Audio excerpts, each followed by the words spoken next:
I've got my load of watermelons and cantaloupes. I've got one more thing there. I'm going back to Abilene. This is not an interstate. This is just Highway 36.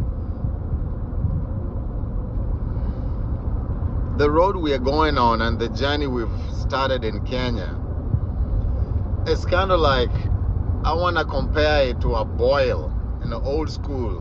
When you have a boil on your bottom or a boil under your armpits. Back in the day, before antibiotics was so big and the common thing, you would find an old grandma and she'd take a concoction of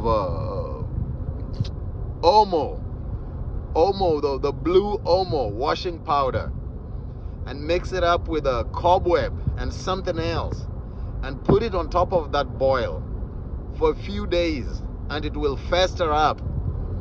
Once that boil festers up and they bring it to what they call an eye, where you can see that that boil is ready to pop, then came the most painful part of it. You would have to squeeze that boil until it starts to bleed completely, until there is fresh blood and the pus is completely gone.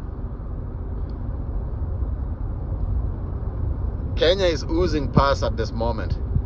A lot of it. I mean, it's stinking. It's coming out of all the places. In all the woodworks where all this pus has been hidden, it's coming out. And it is filthy and it is disgusting and it is ugly.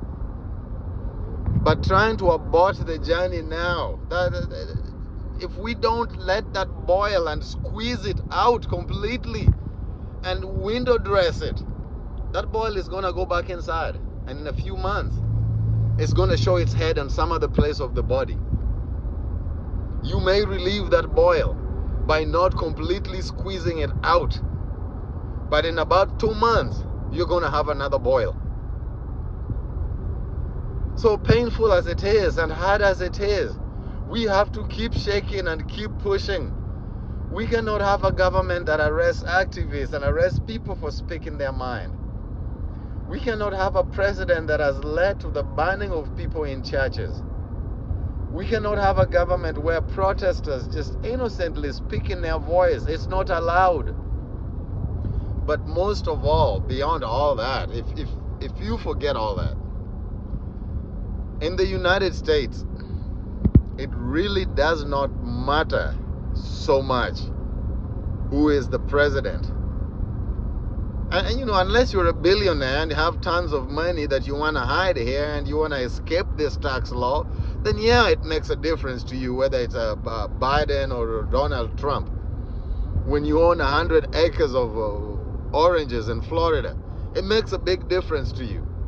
But when you're the regular citizen like Daniel here, dude, it doesn't matter. Because my everyday things that I need, this road is going to be fixed, whether it's Biden in office or Trump in office. I'm going to be able to go down to my local driver's license office and get my ID card, no matter who the president is. I'm going to be able to go down there to the hospital and get treated in a timely fashion too, no matter who the president is. But yet we're in an economy and in a country where every service is dependent upon who the president is and what your last name is, whether it's Otieno or Kip. This is 2024, and there's some things that we need to leave behind. But we must squeeze this boil out completely until there is fresh blood, and not the blood of the innocent Kenyan citizens being murdered, but the blood of the country getting rid of the disease it's had, getting rid of the boil that has been plaguing it. Let's not half-ass it. Let's not botch it. And I know it's hard, dude. I get tired and I get weary. But by God, when you see the sickness and the filth, I urge you and I pray that everybody, let me use the words of Martha Karua, go with the strength of your conviction. Thank you.